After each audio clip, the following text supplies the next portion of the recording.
오늘 말씀을 다 드리지는 못할지라도 좀 읽어봐 주시면 되겠고요.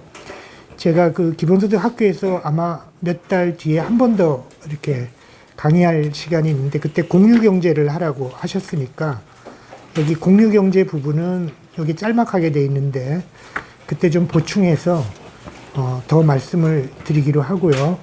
오늘은 여기 나온 나머지 부분을 또 오늘 처음으로는 좀 정치적 가능성에 관계되는 이야기들을 조금 말씀을 드리고 싶습니다. 그래서 18년 기준으로 하는 건 하여간 18년에 한다 그럴 때 우리가 가능하다라는 걸 보이는 게 목적이고요. 정확한 이렇게 설계를 완전히 이렇게 집권하기도 전에 진짜 세금을 몇 % 거둘까 이런 건 아니고요. 예, 그렇게 한다면 얼마든지 할 수 있겠다라는 걸 짐작하는 것이 되겠습니다. 이 페이지에 보시면 그 OECD 국가의 그 총 조세 수입, 공공사회 지출 이런 게 있는데요. 제가 설명은 다 안 했습니다만 대략 보시면 한국은 총 조세 수입은 좁은 의미의 조세 수입에다가 그것은 이제 국세와 지방세죠. 거기다가 더해서 그 국민연금 이런 거 의료보험 다 합친 겁니다. 그걸 총 조세 수입이라고도 부르고 국민 부담률 이렇게 부르기도 합니다. 그게 24.4%인데요. 제일 마지막 칸에 보면 OECD 평균은 총 조세 수입이 34.1%입니다. 그리고 이제 조세 수입과 GDP하고 공공사회 지출, 총 조세 수입과 공공사회 지출이 비슷하죠. 비슷하게 가는데 그 관계를 보면 3페이지에 보시면 그림 1로 나타나 있습니다. 그림을 보면 가로축은 1인당 GDP고요.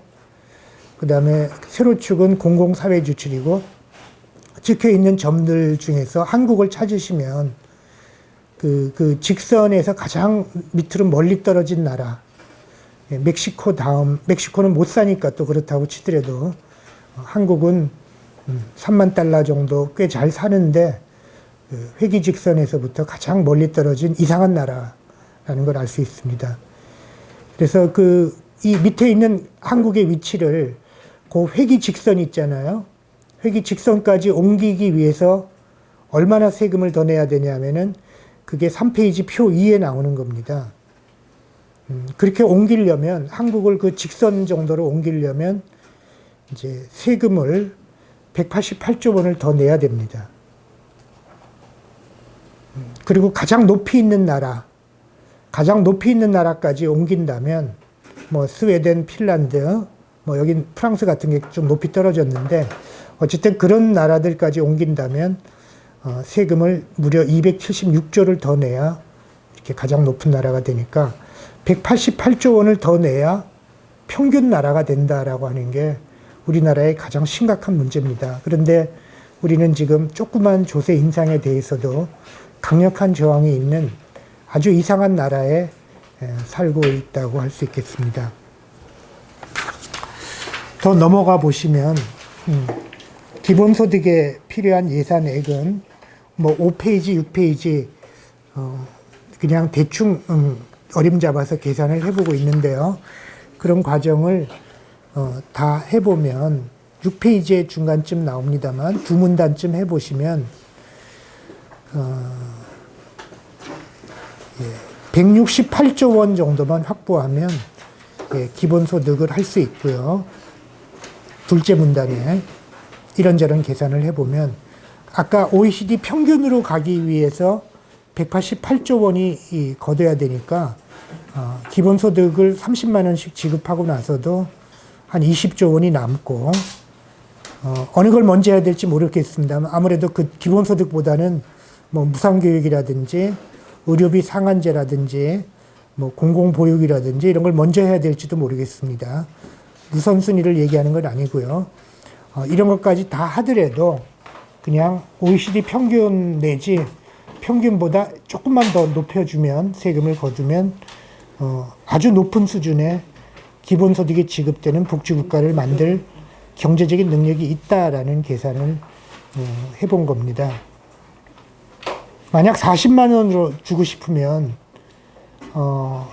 기본소득 지출에 한 220조 원 정도가 필요한데요. 그거는 이제 우리가 OECD 최고 수준의 복지국가로 세금을 낼 때 좀 여유 있게 할 수 있는 그 정도의 수준이라고 할 수 있겠습니다. 그러나 이제 마지막에 만약 우리가 기본소득을 지출하는 형태를 모든 사람에게 기본소득의 정신에 맞게 동일한 금액을 주는 게 아니라 제일 마지막 문단입니다. 6페이지에 청년까지는, 아동부터 청년까지는 기본소득으로 주고, 또 노인들도 기본소득으로 주고, 일하는 계층, 일하는 나이에 있는 사람들에게는 마이너스 소득세라는 오늘 설명을 많이 드리진 않겠습니다. 이런 형태로 지급하면 OECD 평균 정도의 조세로도 다 가능해진다라는 이야기입니다. 이 부분은 제가 나중에 다시 조금 더 정확하게 논문을 써서 이렇게 발표를 해볼 생각이 있습니다. 올해 중에 목표로 하고 있습니다. 그러니까 이것은 마이너스 소득세라는 것은 넓은 의미의 이제 기본소득의 좀 보수적인 형태 이렇게 보시면 되겠고요. 그렇게 한다면 장점은 이제 명목세금을 많이 줄일 수 있습니다. 그래서 그냥 넘어가겠습니다. 어쨌든 충분히 가능하다라는 것이고요. 8페이지에 보면 어떤 세금으로 거둘래 그러면 경제적으로 가능하다고 할지라도 그런 그런 것들을 한번 구상을 해보는 건데요. 이 구상은 방대한 구상입니다. 사실은 많은 문헌들과 이제 현실에 입법 발의되어 있는 법안들을 참조했습니다만 아시다시피 이런 것이 몇 퍼센트 반드시 걷자 이런 연구가 아니지 않습니까? 그래서 좀 감안하고 들어봐 주시면 좋겠는데요. 8페이지에 보면 제가 원칙을 몇 가지 해봤습니다. 첫째는 보편 증세입니다. 모든 사람이 세금 기본소득에 기여를 하자. 소득이 있는 사람이면 이런 이야기고요. 그러면서도 부자들은 두 번째로 누진 증세 더 내자 이런 이야기고요. 불로소득에 대해서는 종합적으로 과세를 하자. 불로소득이라는 건 노동소득이 아닌 것, 이자 배당, 임대료, 증권 양도소득 이런 것들을 말하고요. 그 다음에 부동산세는 토지세로 좀 통합하고 건물세는 좀 줄여가고요. 거래세도 좀 줄여가자. 그 다음에 핵발전소를 없애기 위해서 고율의 생태세를 부과하자. 그리고 그거로부터 마련되는 재원을 기본소득의 재원으로 쓰는데 생태배당 이런 말도 좋을 것 같습니다. 이런 식의 원칙을 가지고 한번 조세를 쭉 구상을 해봤습니다. 그런데 이제 생태세에 대해서는 여기에 보면 여러 가지 형태의 제가 검색을 해보니까 생태세에 관계되는 이렇게 에너지 세금에 관계되는 그러한 개정안들이 나와 있지만 그 중에 딱 하나의 법안이 핵발전소 감축이라는 목표만 설정되어 있습니다. 그리고 이제 사실은 이제 크게 되지는 않았는데요. 호주 이야기는 좀 넘어가고 10페이지에 보시면 미국 이야기를 제가 하겠습니다. 미국 이야기는 세 가지인데요. 현재 발의되어 있는 법입니다. 하나는 연방법이고요. 10페이지 미국에서도 밑에서 한 중간쯤 크리스 반 홀렌이라는 이 하원 의원이 2014년 7월에 건강한 기후와 가족 안정법이라는 이름을 붙였습니다. 그러니까 이제 미국 사람들은 생태세 이렇게 생태법 이렇게 좀 과격하게 안 붙이더라고요. 그래서 이제 정치적인 지형도 있겠지만 그 기후에다가 건강을 붙였고요. 그 다음에 기본소득으로 나눠주겠다라는 뜻을 패밀리 시큐리티 가족에게 안정을 제공하겠다 이렇게 법을 했습니다. 그리고 그 법의 플래카드를 보면 웹자보 같은 걸 보면 중산층을 튼튼히 하는 정책이다. 기후를 보호하고 기후 위기를 막고 중산층을 튼튼히 하는 정책이다. 이렇게 홍보를 하고 있었습니다. 그래서 이산화탄소 배출량의 상한을 설정하고 점점 낮춰가는데 세금은 아니고요. 경매에 붙이는 겁니다. 탄소 배출권을 경매에 붙이고 경매 수익은 건강 기후 배당, 이게 기본소득의 이름입니다. Healthy Climate Dividend로 형태로 100% 되돌려주는, 소득과 관계없이 똑같이. 그리고 수출 기업은 이제 환급해 주고요. 이런 정책을, 이런 기본소득, 생태 기본소득을 이 미국 사람들은 cap and dividend 정책으로 불러서 생태경제학적엔 좀 올라가 있습니다. cap and dividend. 여러 가지가 있죠. 캡은 이제 이산화탄소 배출량의 모자를 씌운다, 상한을 설정한다, 이런 뜻이고요. 디비덴드는 기본소득으로 나눠준다, 뭐 이런 뜻이 되겠습니다. 홀렌은 저희 그 기본소득 네트워크가 2016년 내년도 기본소득 지구대회 때 이 하원 의원을 지금 저희가 초청을 할까 계획하고 있습니다.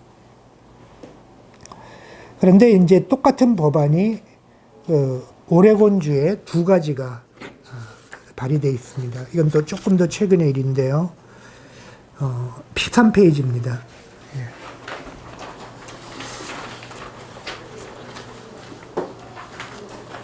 13페이지에 보면 오레곤주에서는 13페이지 중간쯤에요.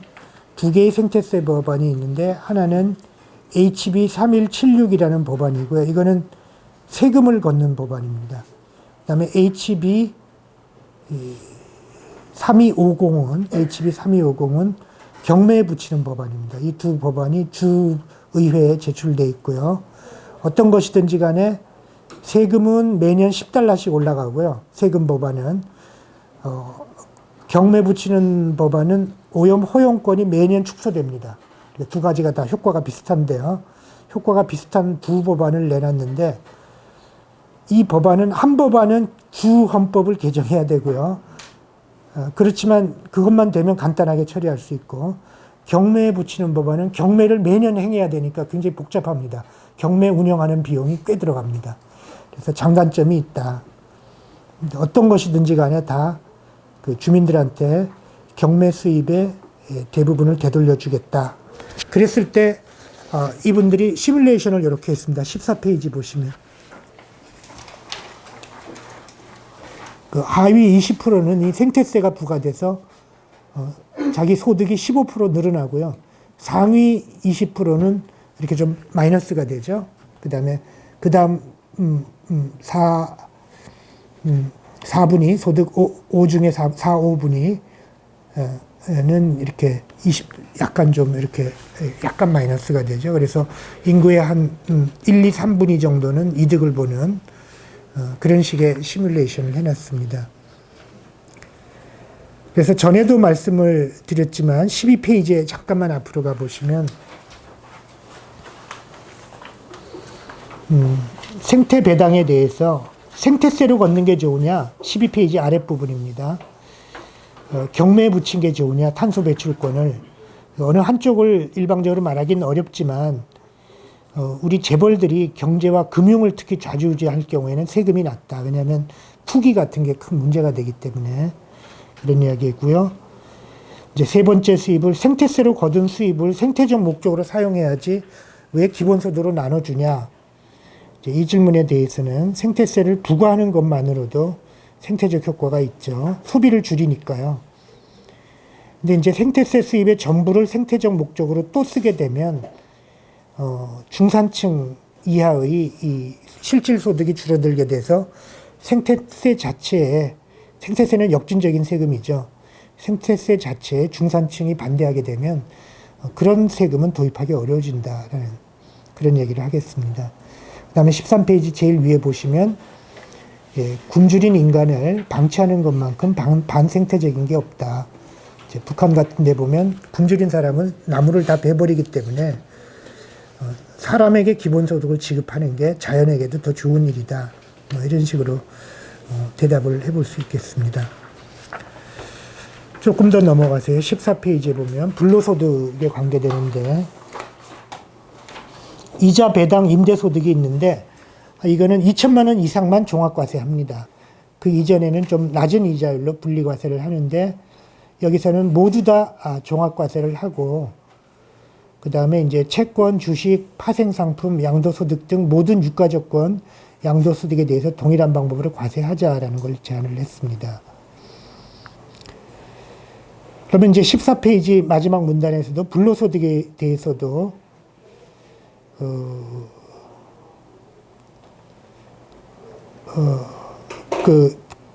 각주 8번을 한번 먼저 보실까요? 각주 8번을 보면 우리나라 주가 2014년 말경이 되겠죠. 시가총액은 1200조 원. 그 다음에 파생상품 거래대금은 9천조 원 정도 됩니다. 그러니까 파생상품이 1경 가까이 되는데요. 거래액이. 파생상품은 이제 원래 우리나라가 한 5경, 6경쯤 되다가 지금 불황이기 때문에 1경으로 작아졌습니다. 그리고 주식 시가총액은 우리나라 GDP 총액하고 거의 비슷합니다. 1년 동안의 GDP하고. 2014년은 또 약간 불황이었던 것 같습니다. 올라가서 불로소득 과세하면 불로소득이 없어지면 기본소득 재원이 없는 거 아니냐. 그래도 과세해야 된다라고 해요. 없으면 없는 대로 없어지는 게 더 좋은 일이니까 기본소득 재원은 다른 식으로 얼마든지 마련할 수 있다. 이런 말씀을 드렸고요. 그 다음에 생태세라든지 토지세라든지 이런 불로소득은 더 늘어나면 늘어났지 그런 세금은 그런 세원은 작아지지 않을 거다라는 이야기를 했고요. 증권 양도소득세는 각주 14페이지 각주 9번에 있는데 새누리당 의원들이 앞장서서 발의했습니다. 그래서 양도소득세를 그런데 이제 파생상품에 대해서는 양도소득세를 매기는데 현물 주식에 대해서는 거래세만 매기거든요. 그러니까 모순입니다, 지금. 모순된 형태가 좀 돼서 미국은 둘 다 양도소득세를 매깁니다.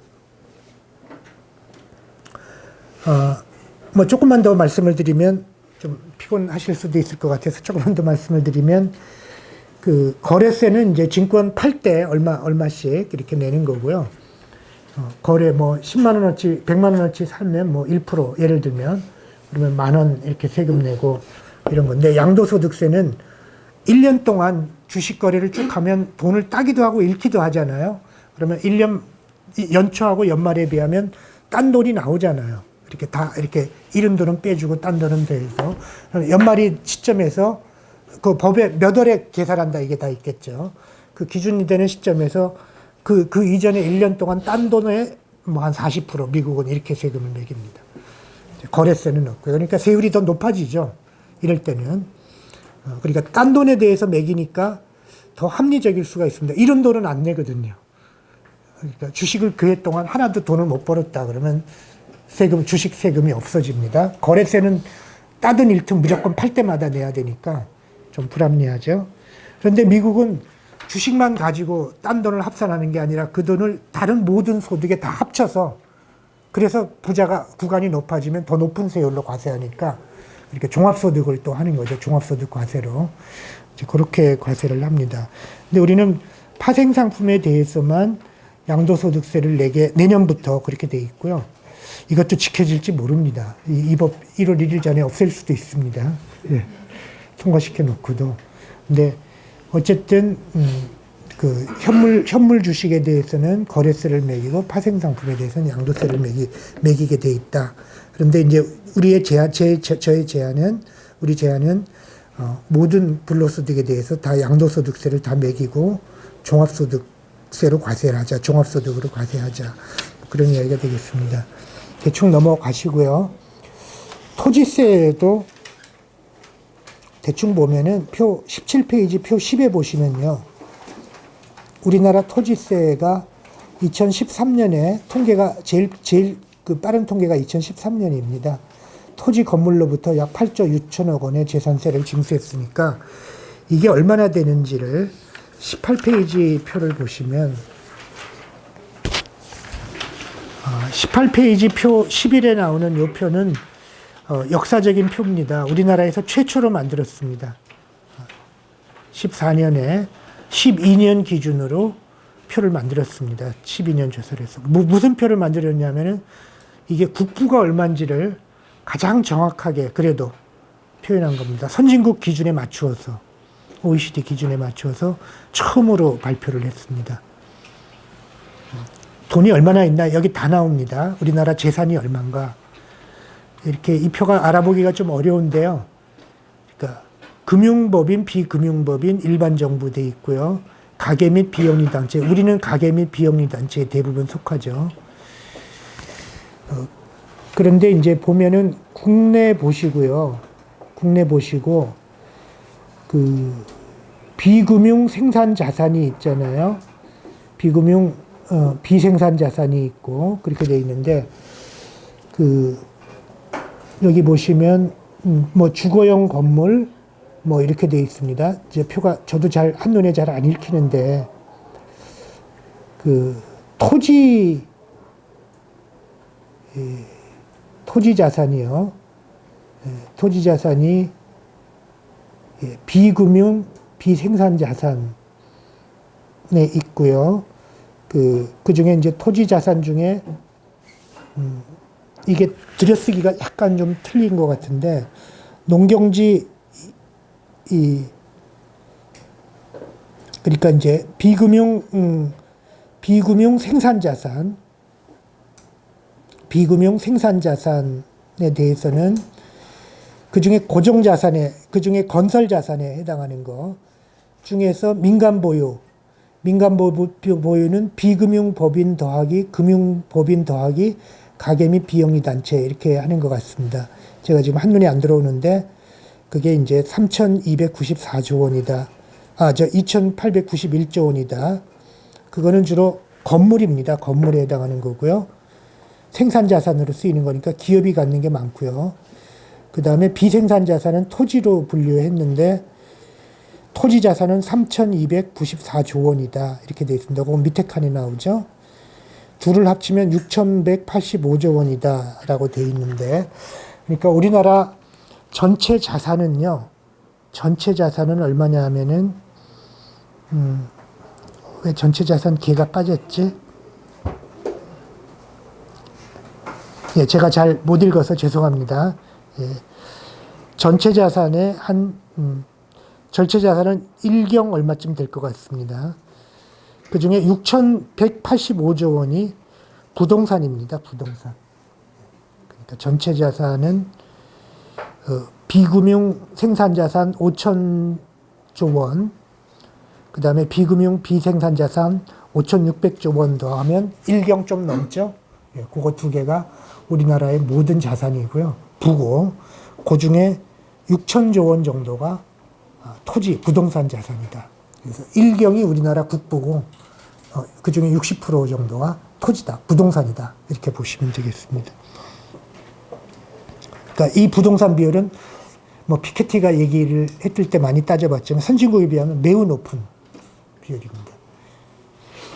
뭐 혹시 예리하게 보시면 왜 금융자산은 왜 안 쳤죠? 이렇게 따지는데요. 비금융자산만 다 생각했잖아요. 금융자산은 왜 안 치냐면 이거는 이런 뜻입니다. 한 나라가 폐쇄경제라면 금융자산의 총액은 비금융자산의 총액과 일치해야 됩니다. 금융자산이라는 게 비금융자산에 대한 청구권이기 때문에 그건 항등식 관계로 해서 일치해야 되니까 그건 값만 잡으시면 되겠습니다. 복잡한 설명을 안 하시더라도 비금융 자산만 가지면 됩니다. 그러니까 나머지 주식 값이 얼마다 이건 거품일 수 있습니다. 어쨌든 이 비금융 자산은 한 이 정도. 그리고 너무 많아도 많은 게 토지 자산인데 이게 최초로 발표됐습니다. 그러니까 부동산 시가총액이 자산 총액이 6,000조 원이다. 그 중에 8조 9천억을 거뒀으니까 0.138%를 거둔 거다. 실효세율이. 이렇게 볼 수 있고 이 정도 실효세율은 너무나도 미국의 토지 실효세율은 대부분의 주별로 다른데 1%가 넘고 4%에 육박하는 주도 있는데 우리는 0.1% 정도로 낮은 토지세율을 부과하고 있다. 이렇게 볼 수 있겠습니다. 법인세 개정안은 제가 특별하게 계산하지 않고 이제 박원석 의원의 계산을 그대로 썼는데요. 많이 되진 않고요. 20페이지 보면 세율을 좀 올리는 거죠. 이렇게 보면 13조 원쯤 올릴 수 있고 그런데 저는 이제 법인세 감면액 있잖아요. 감면액을 이 사람들은 재경부에서는 조세 지출액이라고 말합니다. 어려운 말을 쓰는데 조세 지출은 조세 감면이라는 뜻입니다. 왜 이렇게 어려운 말을 쓰냐면 정부가 지출해서 잘 도와준다 이걸 강조하려고 이렇게 써요. 예. 조세 지출액을 7.3조 원 조세 감면을 깎아주니까 합해보면 법인세 감면을 없애주면 20조 원 정도는 얻을 수 있겠다 이런 이야기고요. 소득세법 개정안을 제가 국회에 올라 있는 걸 다 찾아보니까 김기식 의원께 그래도 제일 낮더라고요, 세율이. 그래서 세율을 굉장히 높이는 거죠. 50%까지 한계 세율을 40%, 45%, 50% 한계 세율을 설정하는 세법 개정안인데요. 부자 증세죠. 근데 이렇게 부자 증세 해봤자 20페이지 마지막 줄에 보면 1년에 2.2조밖에 안 돼요. 그러니까 부자 증세로는 소득세를 더 걷기가 어렵습니다. 이건 박원석 의원의 그 의원실의 추정이고요. 근데 21페이지 제가 했던 방식은 저는 데이터가 없기 때문에 국세청에서 발표하는 자료만 보고 좀 부정확하게 추출을 해봐도 제가 제시하는 방식으로 세금을 매기면 34조 원의 소득세를 더 거둘 수 있습니다. 제가 제시하는 방식은 21페이지에 보면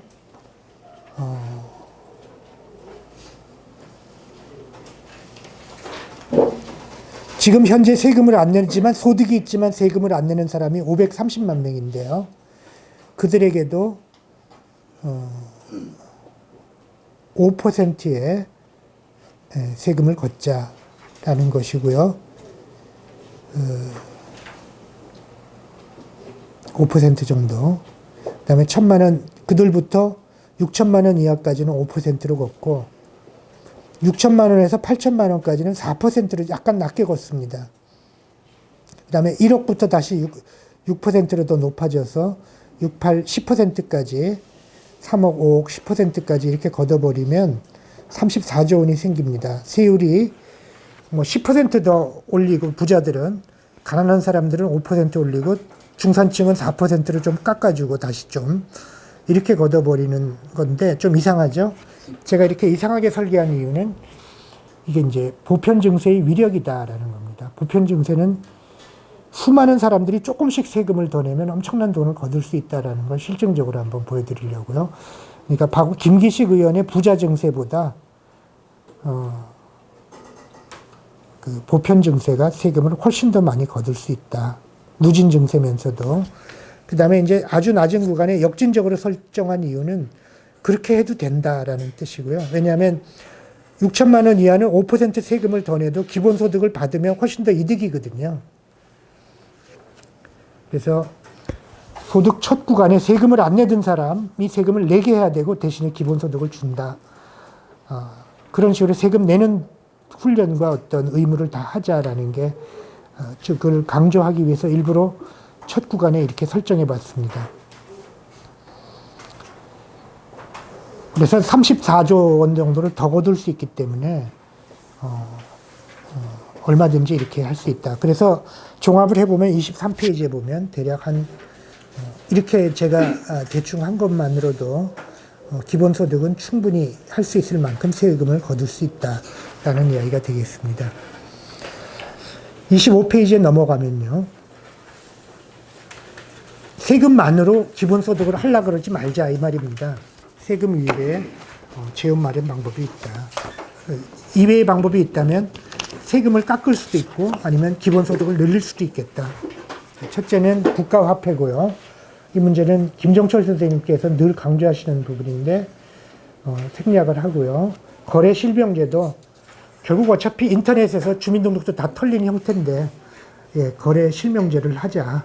대신 사생활은 잘 보호하고 그렇게 되면 이제 그 세금을 더 철저히 거둘 수 있다. 재정지출 개혁은 당연히 해야 될 것이고 27페이지에 보면 마샬 브레인이라는 사람의 새로운 아이디어를 제가 재미있어서 소개를 했습니다. 마샬 브레인은 그 How Stuff Works라는 회사를 창업한 분이고요. 이 사람은 이 사이트를 2007년에 2.5억 달러에 팔았습니다. 그러니까 인터넷 벤처 갑부입니다. 이분이 기본소득의 열렬한 지지자입니다. 그래서 미국에서 1인당 2만 5천 달러의 기본소득을 줄 수 있다. 이 운동을 하고 있고요. 그 세금은 이렇게 하면 다 걷는다. 2만 5천 달러를 거의 계산을 했어요. 첫 번째가 이렇게 공공 광고인데 달러에다가 광고를 실자. 예, 달러에다 광고를 실어서 기본소득 재원으로 쓰자. 이런 이야기고요. 달러에만 쓸 게 아니라 다리, 땅, 뭐 터널 뭐 다 실자. 신호등 옆에도 싣고 광고를. 그 다음에 도로, 건물 이름들 다 팔아먹자. 그래서 장명권도 팔고, 앞으로 로봇이, 이 사람은 IT 사람이니까 로봇이 돈을 벌 텐데 거기도 세금 붙이고, 이메일 지금 공짜로 하는데 몇 센트 정도씩은 우표를 붙이고 좀 안정하고 사생활 보호되고 빨리 가는 이메일을 만들어서 몇 센트씩 우표를 받자. 그 다음에 국립 펀드를 만들고, 예. 그 다음에 이제 모든 주식회사는 주식회사 자체가 국가의 보호를 받잖아요. 법인이기 때문에 여러 가지 이득이 있거든요. 그러니까 그 대가로 모든 주식회사를 만들 때 예를 들면 10%는 국립펀드에 주식을 납부해야 된다. 이런 법을 만들자. 그 다음에 이제 죄악세는 담배세 뭐 이런 겁니다. 죄악세, 사치세, 극단소득세, 극단이윤세, 천연자원세, 그 다음에 경매복권, 뭐 저작권, 뭐 고속차선세.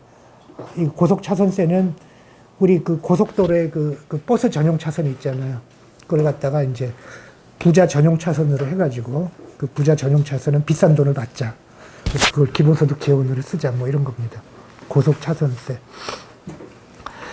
이런 식의 아이디어를 가지면 세금 별로 안 걷어도 1인당 2만 5천 달러씩 나눠줄 수 있다. 뭐 IT에 밝은 이 사람들이 재미있게 뭐 설득하는 것 같습니다. 뭐 공유경제가 있는데요. 공유경제는 역시 기본소득의 가장 중요한 재원인데 오늘 많이 설명은 안 하겠습니다만 그런 구상을 가장 체계적으로 했던 사람 중에 하나는 제임스 미드라고 할 수 있겠고요.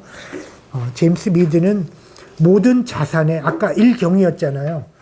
그러면 5천조는 공유하자. 국가 부루하자. 그래서 5천조로부터 나오는 배당은 기본소득으로 쓰자. 이런 아이디어를 냈습니다. 이제 그러면 지금 국가가 자산이 있는 게 아니라 빚덩어리잖아요. 그 빚덩어리 국가가 어떻게 자산을 가진 국가가 되냐. 넘어가는 과정을 설명하고 있지만 과격하게 넘어갈 수도 있습니다. 그게 이제 국가 화폐 같은 겁니다. 국가의 빚은 안 갚겠다 이래버리면 됩니다. 이때까지. 채권은, 국민들이 가진 채권은 갚아주지만, 이자, 은행에 빚진 게 있거든요. 금융기관에 빚진 건 안 갚겠다 그래버리면 되고요.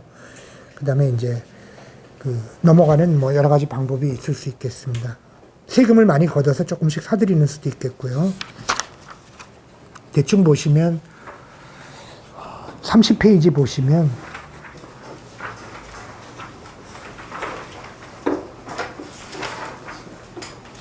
국민연금에 관한 이야기인데요. 그 중에 하나의 재산으로 오늘 이 부분을 자세하게 설명하지는 않겠습니다만 국민연금만 간단하게 하면 이게 국민연금 재정추계위원회라는 데서요. 예. 국민연금위원회가 있고 재정추계위원회가 있는데 여기에 우리들이 좀 들어가서 좀 자세한 자료를 가지고 따져야 되는데 그렇게 좀 못해서 좀 아쉽습니다. 대충 이분들이 만든 걸 보면 2044년에 2,500조가 되죠. 적립기금이, 국민연금이. 그리고 이제 2060년에 마이너스로 돌아서잖아요. 이 사람들 추계에 문제가 있다라는 겁니다, 저는. 이 사람들 추계에 문제가 있는 게 뭐냐면 2,500조 중에 2044년 보십시오. 2,550조 중에서 투자 수익이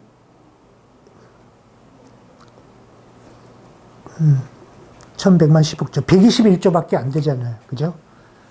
예, 이렇게 아주 이상하게 추계를 하고 있습니다. 2,500에 100이면, 예, 10%면 250인데, 예, 100이면 뭐 한 3, 4%? 뭐 정확하게 해봐야 되겠습니다만, 투자 수익을 그렇게 보고 있습니다만 2,500조가 됐을 때 이때 GDP가 얼마쯤 되냐면 5,000조쯤 됩니다. 대충. 그건 표 25에 나오죠. 2040년에 5,000조쯤 되잖아요. 우리나라 GDP가. 그 다음 표에 보시면. 그러니까 대충 전에, 아까 제가 말씀드렸듯이 국민소득 총액하고 시가총액하고 같이 가고요. 근데 이제 5,000조쯤 시가총액이 될 겁니다. 이때까지하고 똑같이 간다면. 그 중에 2,500조가 국민소득 적립기금이니까 딱 모든 상장 기업의 절반을 다 살 수 있습니다. 국민연금 기금으로. 다 사고 배당권을 행사한다면 국민연금 기금이 이렇게 줄어들지가 않는다. 배당이라는 거. 그때 그 배당이라는 건 가령 2014년에 법인 기업의 당기순이익이 212조 원이고 배당을 뭐 30%만 주주총회에 가서 배당으로 따내도 60조 원이 넘으니까 법인세 올리려고 노력하거나 법인세 너무 많이 올려서 외국으로 빠져나가는 거 걱정 안 하고 모든 주식회사 지분을 절반 정도 거둔다면 얼마든지 이제 배당을 더 많이 받을 수 있다. 다른 나라하고 법인세율을 똑같이 유지하면서도 배당을, 그러니까 우리나라가 공유경제로 갈 수 있는 이상한 물적 기반 하나가 지금 존재한다라는 거죠. 국민연금 기금이라는 게. 우리가 권력만 잘 바꾸고 마음만 먹으면 공유 경제가 되는 나라로 갈 수 있는 뭐 지분을, 물적 가능성이 이제 여기 존재한다라는 말씀을 좀 드리고요.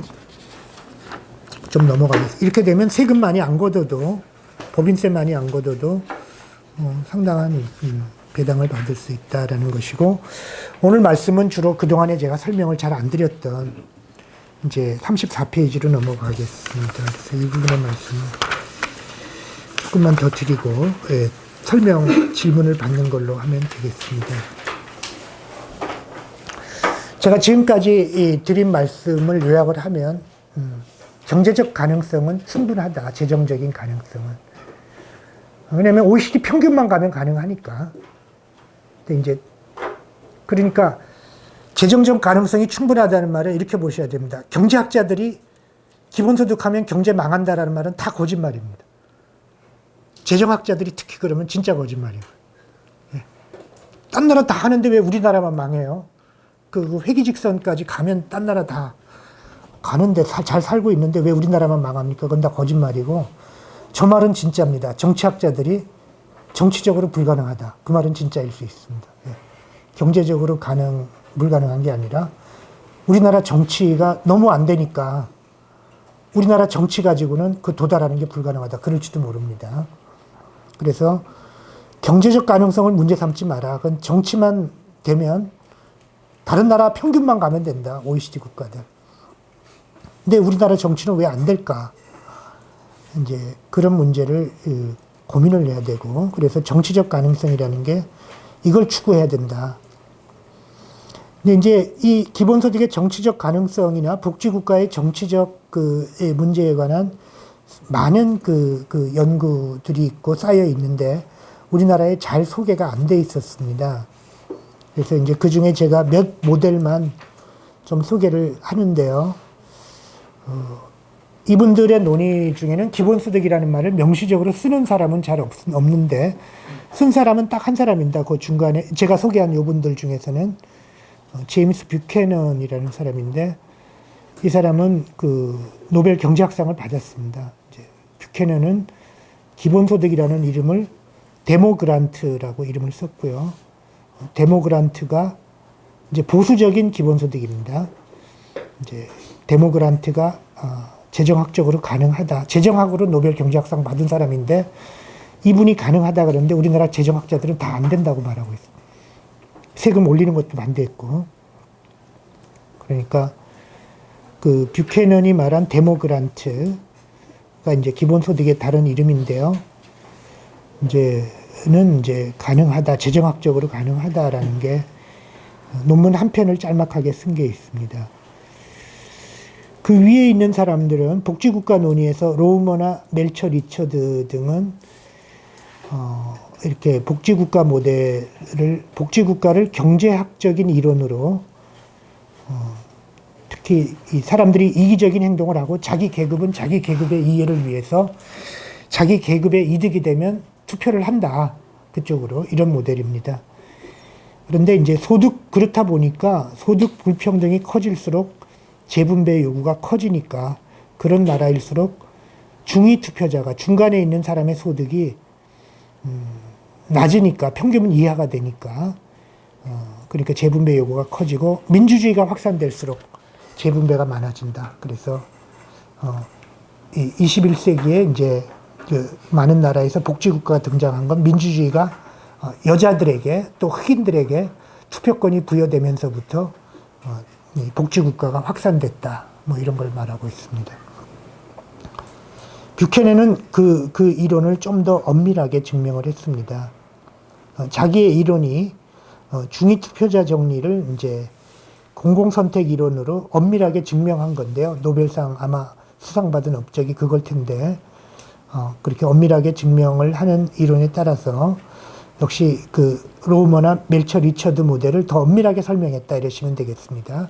더 엄밀하게 설명해서 소득 분배가 악화될수록 중인 투표자의 소득이 낮아지고 민주주의는 다수결이잖아요. 과반수만 넘으면 되는 거니까 과반수 이하의 인간들이 기본소득을 요구하게 되고 그러다 보면 정치적으로 가능하다. 이제 이렇게 그 논문을 썼습니다. 이제 이런 분들의 업적을 힘입어서 이제 아이버슨과 소스키스라는 이 두 사람이 한 사람은 하버드 대학 교수입니다. 지금 그 선거 제도를 연구했는데 왜 미국은 복지가 낮을까 뭐 이런 문제 의식에서부터 유럽은 높은데 하다가 그 답을 이렇게 찾은 겁니다. 그 답은 유럽은 비례대표제 선거를 하고 미국은 단순 다수제 선거를 하니까 미국의 복지가 더 낫다. 이렇게 결론을 내렸습니다. 그래서 아이버슨은 특히 그런 논문과 책을 계속 써대고 있습니다. 저 하버드 대학 교수니까. 그래서 미국이 복지국가가 되려면 유럽처럼 비례대표제로 가야 된다. 미국, 영국도 마찬가지죠. 단순 다수제죠. 이제 신자유주의라는 건 단순 다수제 국가에서 시작된 거다. 이제 이렇게 주장을 하는데요. 그래서 35페이지 표 26이 이제 그런 아이버슨 소스키스의 그 실증적인 연구 결과의 하나입니다. 그러니까 아이버슨 소스키스는 이거는 34페이지 마지막에 그 조사하는 방법이 나왔는데요. 선진 민주주의 17개국 그리고 45년에서 98년까지 50년 동안이죠. 그래서 집권한 연도를 한 겁니다. 집권한 연도를 다 곱해가지고 더해서 그렇게 하면 35페이지에 보면 수 곱하기 연은 몇 개의 국가에서 몇 년 동안 이걸 곱한 겁니다. 그렇게 보면 그 50개국에 20개국, 17개국에 50년이니까 대개 다 합하면 한 850 이렇게 되겠죠. 이제 그 정도 될 텐데. 그 보면 비례제인 나라는 좌파가 266년 6년 개국이죠. 6년 국 집권했고 우파가 116년국 집권했습니다. 단순 다수제인 미국, 영국 이런 나라들은 우파가 256년 집권했습니다. 그러니까 그 다수제에서는 우파가 75% 집권했고요. 비례제는 좌파가 30% 우파가 30% 집권했다. 이렇게 이건 실증 연구고 결과니까 아무도 부인할 수 없습니다. 그냥 팩트입니다. 문제는 왜 이렇게 되는가를 설명하는 게 이론이죠. 근데 이제 그 설명하는 이론인데 그게 35페이지에 나오는 그 이론은 아이버슨 소스키의 이론을 제가 요약한 건데 이 요약이 잘 안 됩니다. 근데 한번 그냥 좀 해보겠습니다. 아마 소개가 잘 안 돼 있는 모델이니까 제가 소개를 하겠는데요. 핵심은 역시 중산층입니다. 중위 투표자들인데 비례제는 다당제가 되고 다수제는 양당제가 된다. 이건 어쩔 수가 없습니다. 이게 정치학에서 뭐 두베르제의 법칙인가 뭐 그렇게 돼 있습니다. 예, 그래서 다수제는 당이 2개가 되고요. 1명 뽑으면 2당이 되고요. 2명 뽑으면 3당이 됩니다. 3명 뽑으면 4당이 살아남고요. 그래서 1명 뽑으면 2당이 살아남으니까 다수제는 양당제, 비례제는 이제 다당제인데 비례제에서는 주로 3, 4당이 살아남습니다. 3개, 4개 당이. 그래서 여기서는 3개 당이라고 봤을 때 다당제가 되면 중도파, 좌파, 우파, 3파 정당이 살아남고요. 단순 다수제는 중도 우파, 중도 좌파가 살아남죠. 그런데 중산층의 선호는 중도 좌파보다는 중도 우파를 좋아한다는 거예요. 다수제에서는. 그런데 다당제가 되면요. 다당제가 되면 중산층 정당이 있죠. 그 중산층 정당이 좌파 정당하고 연합하는 걸 더 좋아한다. 이게 핵심입니다. 양당제에서는 중도 우파를 좋아하고 중산층이 더 많이. 다당제가 되면 중산층은 자기 정당을 좋아하는데 그 자기 정당이 좌파하고 연합하는 걸 좋아한다. 이런 얘기입니다. 그 모델의 이유는 중산층이 제가 이렇게 기본소득에 맞게 좀 논문을 잘 해석한 겁니다. 논문은 좀 수학적으로 어려운데요. 해석이 틀린 건 아닙니다. 중산층은 가난한 사람만 주는 복지에 반대한다라는 거예요. 선별복지에 반대한다. 우리식으로 말하면. 왜냐하면 자기들은 세금 내야 되니까. 근데 부자만 뺏어먹는 복지, 부자들을 착취하는 복지는 찬성한다. 왜냐하면 자기들도 이득을 보니까, 중산층이. 그것도 이해할 만합니다. 그러니까 선별복지는 중산층이 손해보고 보편복지는 중산층이 이득을 봅니다. 그렇게 좀 더 합리적인 계층을 가정을 했습니다. 근데 문제는 그 다음에 나오는데요. 그 다음에 나오는데 다당제에서는 그 공약을 충실하게 이행해요. 그 파가 세 파니까 계급이 세 개고 각 계급마다 자기 정당이 있으니까 계급의 이해에 충실한데 양당제에서는 계급은 세 개인데 당은 두 개잖아요. 그러니까 중도좌파는 이쪽 저쪽이 혼합되어 있고 중도우파는 이쪽 저쪽 혼합되어 있으니까 양쪽 당 다 중도좌파 정당이나 중도우파 정당, 양당 다 중산층을 배반할 가능성이 있다. 그렇게 봅니다. 그러니까 중도우파 정당은 중산층을 배반하면 부자들을 위한 정책을 하죠. 중도좌파 정당은 중산층을 배반한다는 건 가난한 사람만 위하는 정책으로 그렇게 해석했습니다. 그게 이제 우리나라 현실하고 좀 다른데요. 우리나라 형식은 이제 중도 우파 정당도 중산층을 배반해서 우파를 위하고 중도 좌파 정당도 좌파 중산층 다 배반해서 우파를 위하잖아요. 네, 그렇게 되니까 조금 모델이 우리나라에는 안 들어맞는데요. 근데 어쨌든 이 아이버슨 소스키스는 중도파는 애매하다라는 거예요. 중산층은 양쪽에 짜갈라져 가지고. 근데 이쪽 당에 가면 좌파가 세고 이쪽 당에 가면 우파가 세니까 이 중산층을 위하는 애들이 없다. 그래서 그렇다면 선별복지는 중산층과 부자의 세금으로 가난한 사람을 복지해 주는 정책이니까 그거보다는 우파복지. 우파복지는 복지 안 하는 거잖아요. 복지를 안 하면 중산층은 세금도 안 낸다. 차라리 세금이라도 안 낸다. 그렇게 돼가지고 이제 이 아이버슨 소스키가 맞는 모델이 있고 틀린 요소가 있죠. 우리나라에. 외국에는 맞을지 몰라도. 그래서 유럽에 맞을지 모르지만 그래서 이 양당제에서 중산층은 중도 우파 정당에 더 많이 선호한다. 이제 이렇게 모델을 결론을 내고 그 모델은 그 수학으로 된 그거는 제가 설명을 안 드리겠습니다. 그 표로 나와 있는 거. 제 표는 그겁니다. 그래서 이제 그 이전의 분들이 설명했던 복지국가 내지 기본소득의 정치적 가능성을 조금 더 정교하게 선거제도라는 변수를 도입해서 조금 더 정교하게 만들었습니다. 그 다음에 또 관계되는 연구가 이제 35페이지 마지막에 나오는 재분배의 역설이라는 콜피와 팔메 이분들도 다 진보주의자들이고요. 복지 진보주의자들입니다. 거의 기본소득에 지지하는 것 같아요. 논문을 제가 다 못 읽었습니다. 이분들. 복지 쪽에서는 아마 고전적으로 한글로 번역도 돼 있고요. 이분들의 저서는. 그림 9에서는 이제 재분배의 역설이라는 게 나오는데요. 이분들의 유명한 표입니다. 이 표를 좀 자세히 설명을 해드리는 게 이왕 공부하시니까 여러분들이 좀 도움이 될 것 같아요. 그래서 그 가로축은요. 저소득층에 집중하는 지수입니다. 이제 세로축은 재분배의 규모인데 이 재분배의 역설은 간단하게 35페이지 마지막부터 나오지만 가난한 사람에게 집중할수록 복지 예산을 가난한 사람에게 불리하다라는 이야기입니다. 36페이지 그 나라들을 다 실증한 겁니다. 어떤 연금인데요, 이게. 뭐 연금이나 뭐 어떤 그런 건데, 뭐 대충 보면, 왼쪽으로 갈수록, 가로축에서 왼쪽으로 갈수록 가난한 사람에게 몰아주는 복지거든요. 그 세로축에서 위에서 밑으로 갈수록 재분배되는 규모가 작아지거든요. 그래서 이제 그런 역설적인 현상이 나타납니다. 왜 이런 역설이 나타나냐 하면은,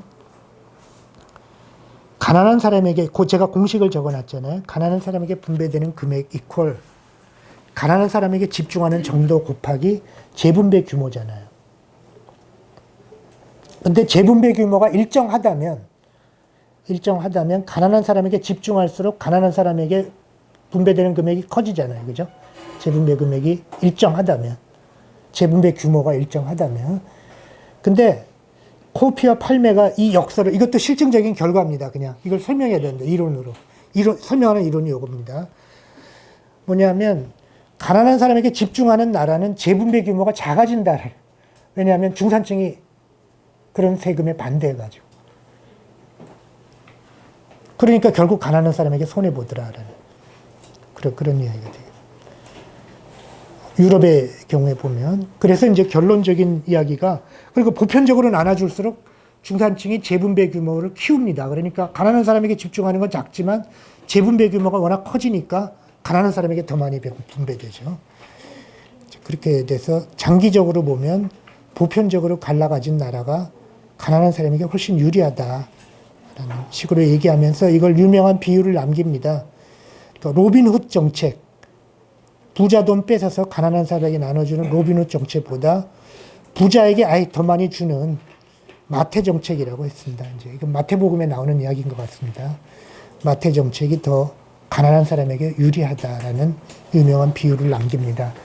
그래서 이제 저는 이제 이 마태 정책이 바로 기본소득이다. 이제 이렇게 이야기를 하고요. 뭐 하나만 제가 좀 고민을 하면서 모델을 하나 더 만들었는데 37페이지, 8페이지 모델입니다. 보시면 아이버슨과 소스키스의 모델이 아무래도 우리나라에 잘 안 맞아서 조금 좀 우리나라에 맞게 바꿔봤습니다. 표 28번에 나오는데요. 세 가지 정책의 보수 나오는데, 기본소득은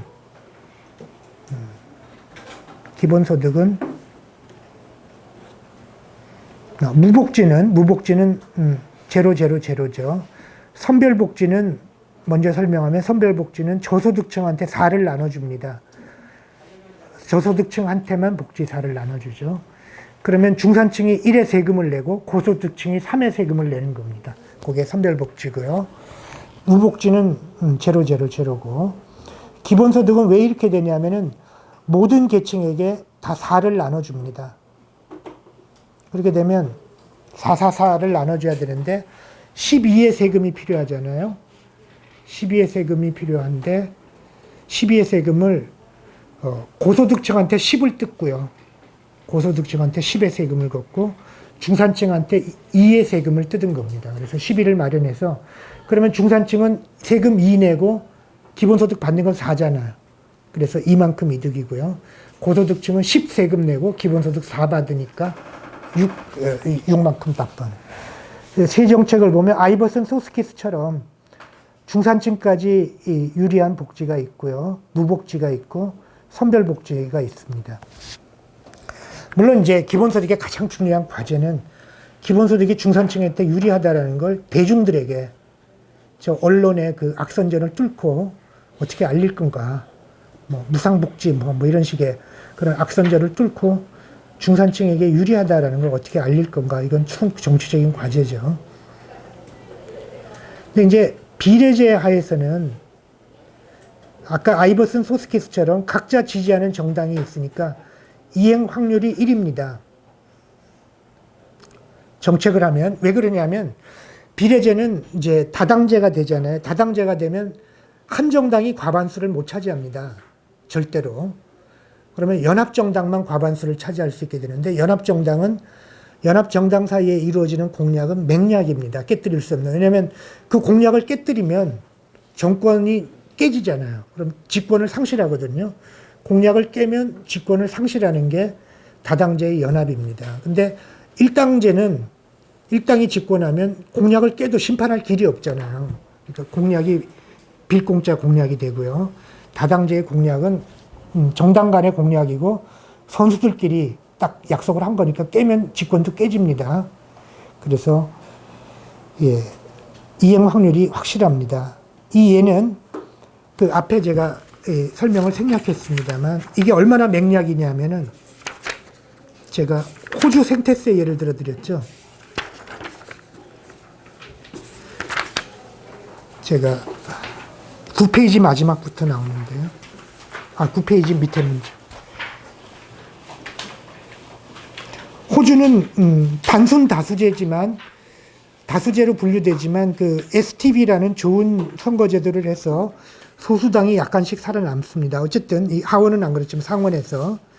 근데 이제 여기는 하원은 단순 다수제인데도 불구하고 녹색당 후보 한 명인데 연합해서 집권해요. 그럼 녹색당 후보가 탄소세를 딱 요구했습니다. 딴 거 다 때려치우고.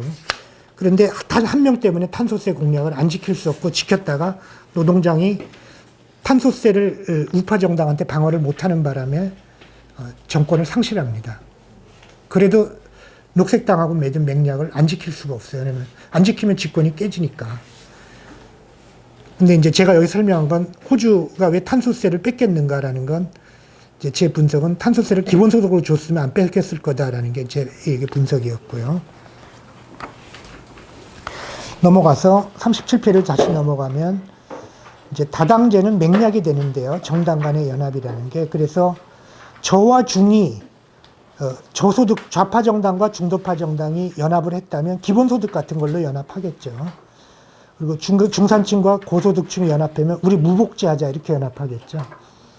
그 다음에 저소득층과 만약 고소득층이 연합한다면 선별복지만 해줘 이러면 이제 저소득층은 되겠죠.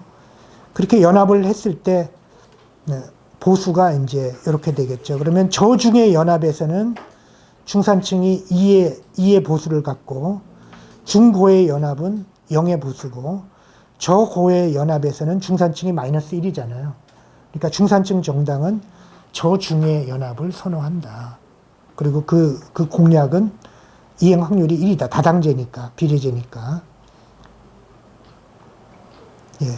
비례제 하에서는 재미있는 건 소수 정당이 때때로 동등한 정치력을 가지게 됩니다. 이것도 제가 지난번에 이제 기본소득 막스 코미널에서 셰플리 가치를 계산한 게 있는데요. 요때 셰플리 가치를 계산하면 소수 정당의 그 값어치가 다수 정당과 똑같을 수가 있습니다. 근데 이거는 나중에 좀 다시 설명을 공유경제 때 다시 셰플리 문제는 한 번 더 설명을 드릴까 싶고요. 때때로 소수당이 아까 녹색당처럼 호주에 똑같은 힘을 가집니다. 노동당과 한석 가지고도. 근데 다수제 하에서는 이해 확률이 다 배반 확률이 생깁니다. 그러니까 혼합 정당이니까. 그리고 항상 배반할 여지가 있고 누가 주도하느냐.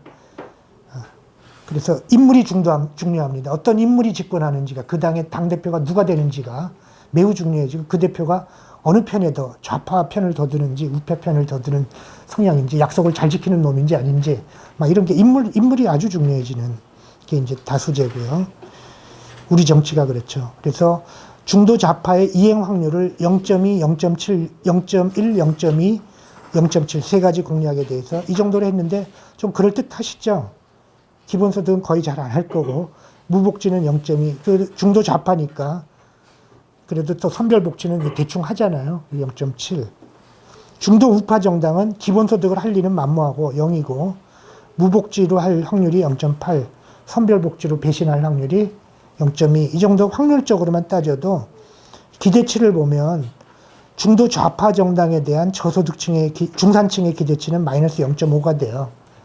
그리고 중도 우파 정당에 대한 기대치는 마이너스 0.2니까 제가 만든 이 모델로 보면 다수제에서는 중산층이 항상 확률적으로 그 자기가 찍은 정당이 말을 바꿀 가능성이 존재하는데 차라리 중산층은 중도 우파에 찍는 게 자기 보수를 좀 높인다라는 아이버슨과 서스키스의 모델을 조금 더 우리나라 현실에 맞지 않나 싶어서 이런 식으로 한번 바꿔봤습니다.